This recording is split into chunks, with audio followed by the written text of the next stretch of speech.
by Kristen Collier. Prologue, Jerusalem, 1929. A fireball hurtled through the sky, plummeting from the heavens to the earth below. Faster and faster it fell, growing brighter at its approach. With a watchful eye, the mighty king observed its path. He glanced at the olive-skinned shepherder before him, who also watched the light. The hired hand tilted his head, scrunching his eyebrows when the light hit the ground in the distant foothills.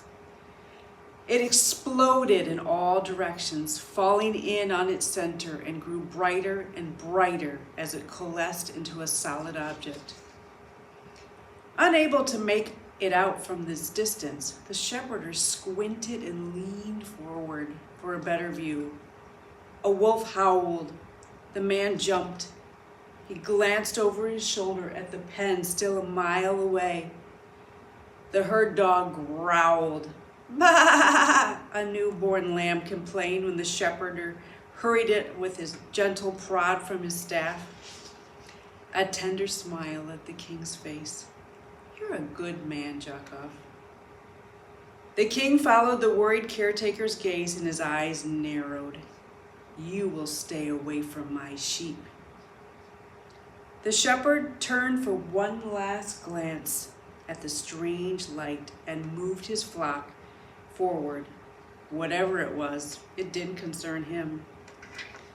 The monarch looked to see the bright light in the foothills, standing motionless. He nodded, and with a flash, the object flew towards the mouth of the cave.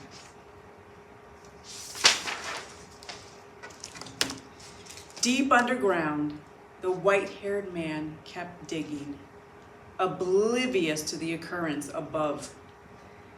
The king watched the old man strain as he forced the shovel through the hard earth again and again, a fierce mixture of pride and tenderness on his face. "I'm proud of you, William." The old man put his shovel down and removed his glasses. He wiped his trembling hands, almost dropped them. But with a grunt, he wiped his spectacles on his shirt tail and replaced them on his nose. The cavern was getting darker by the minute. He'd already used up his extra oil, and this was his last night out. No second chances. Squinting, he adjusted his glasses and without a word resumed digging. "You're crazy," they told him, and he had to admit they were right. It had been over 10 years since retiring, and even longer since establishing himself as one of the tops in the field. "Why go back at your age? And to that remote spot," they said. But there was no sign whatsoever that anything was there. But try as he might, he just couldn't shake the feeling that this was where he was supposed to look. The lantern flickered. The old man's shoulders sagged. Slowly, he let the shovel come to a rest on the earthen floor, suddenly weary beyond measure, and sighed. "I'm nothing but a foolish old man chasing a dream." The king's eyes narrowed. The archaeologist leaned his sweat-stained sleeve on the shovel as he wiped the perspiration from his brow, and he glanced around at the empty tunnel. The king's eyes narrowed. "So, it ends like this." With great effort, he packed up his supplies, the ever-present ache in his hand that he'd been trying to ignore while digging, back with a vengeance. The stale air lacking in oxygen, he angrily brushed away a tear. "The crazy thing is, I thought it was you who was leading me here." The weary man took one last look around and with a heavy heart started for the mouth of the cave.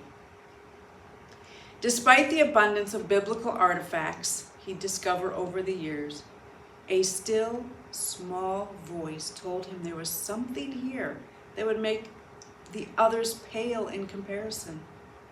"Then where is it, Lord? I've looked everywhere."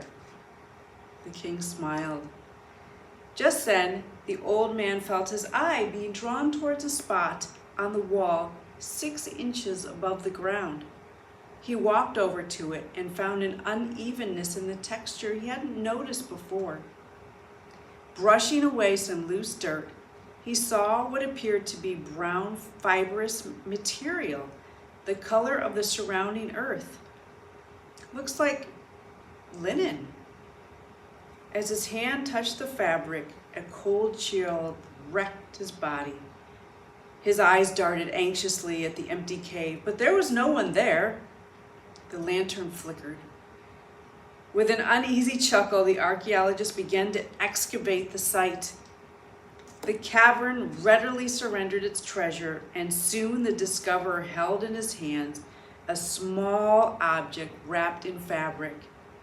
With great reverence, he set it on the floor of the cave and cautiously unwrapped it.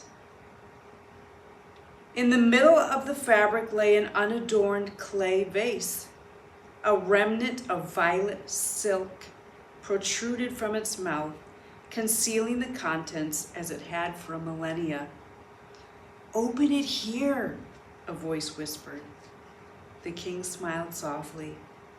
The archaeologist broke out in a cold sweat. His heart pounded in his ears. Even though it was against protocol, something inside him said that he was the only one who should see the contents of the jar. So with a deep breath, he gingerly began to examine the jar. A cursory inspection told him that it was solid enough, so he cautiously gave the violet cloth a tug. Just then, the lantern flickered again, so this time he pulled firmly and the silky fabric slid right out. The archaeologist set both the cloth and the artifact on the ground and upended the jar. A small papyrus scroll landed in his outstretched palm that, though yellowed and torn around the edges, felt surprisingly strong. He set the vase down, and the old man knelt next to the lantern and carefully unrolled the scroll. Faded lettering in ancient language met his eye. The mighty king watched with eyes that burned like fire, and the old man wrinkled his brow. Aramaic? He started reading, slowly translating the text in his mind. His face turned ashen and he dropped the scroll as if it had burned.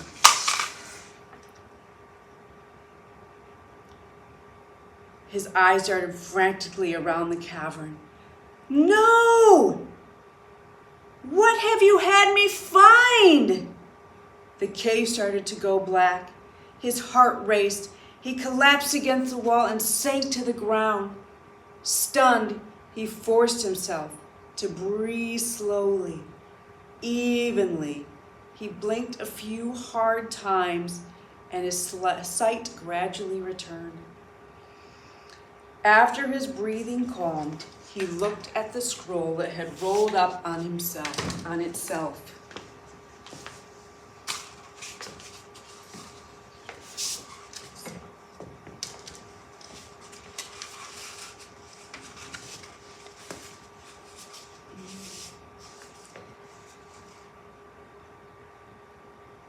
Tears welled in his eyes. "I'm unworthy, Lord." "No, William," he heard in his mind. "You mean everything to me." The tender light of love shone in the great king's eyes. Slowly, the archaeologist inched forward. Wide-eyed, his hand trembled as he reached out to pick up the scroll. The surge coursed through his body when his fingers once again made contact with the holy artifact. Joy, unlike any he'd ever felt in years, flooded his spirit, and he boldly clasped the treasure to his chest. "Thank you, Father," he whispered with a giggle that grew into a chuckle and then into sheer giddiness. The old man sprang to his feet and did a little dance. "Yes!" he yelped, shaking the scroll triumphantly. He then brought the papyrus to his chest, closed his eyes, and kissed it with the utmost reverence. Suddenly weary from the emotion, he leaned and knelt again against the wall, looking at his treasure. Tears filled his eyes, and he began to cry like he hadn't since Catherine's passing. "Thank you, Father," he repeated over and over. After a minute, the tired man sniffled. The lantern, now almost not existent, glow flickered again. So with supreme reverence, he put the relic back in its receptacle and carefully replaced the purple silk cloth, surprised to find himself whistling while he wrapped it up. Placing the artifact back inside his pack, he started for the mouth of the cave. His excitement mounted with his ascendance. "How could I have ever doubted you?" he wondered, shaking his head with a snicker. Within 10 minutes, the oil ran out, so he made his way by feeling the cold earthen wall and singing Amazing Grace. The light inside of him more than making up for any lack of physical light. After another 5 minutes, the unmistakable scent of centuries-old olive grove filled his nostrils.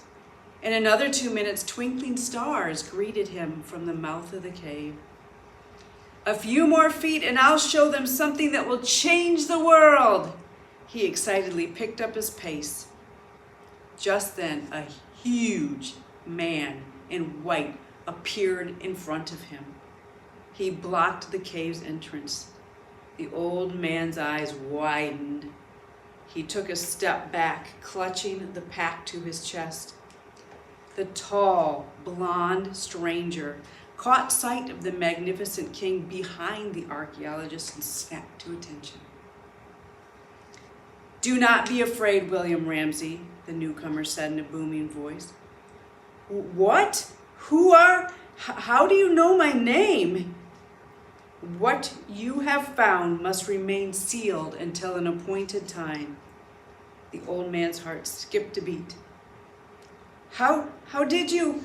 I was alone." "You will know when." With that, he was gone. World-renowned archaeologist Sir William Ramsay sank to the ground. He clutched his heart with a trembling hand. The king sat next to him. "Well done, good and faithful servant." The old man leaned against the cave wall and stared, unseeing, at the starry sky, his now ghostly pallor reflecting the moon's incandescent light. Slowly, he glanced down at the pack in his arms. "This changes everything." The king looked at him and loved him.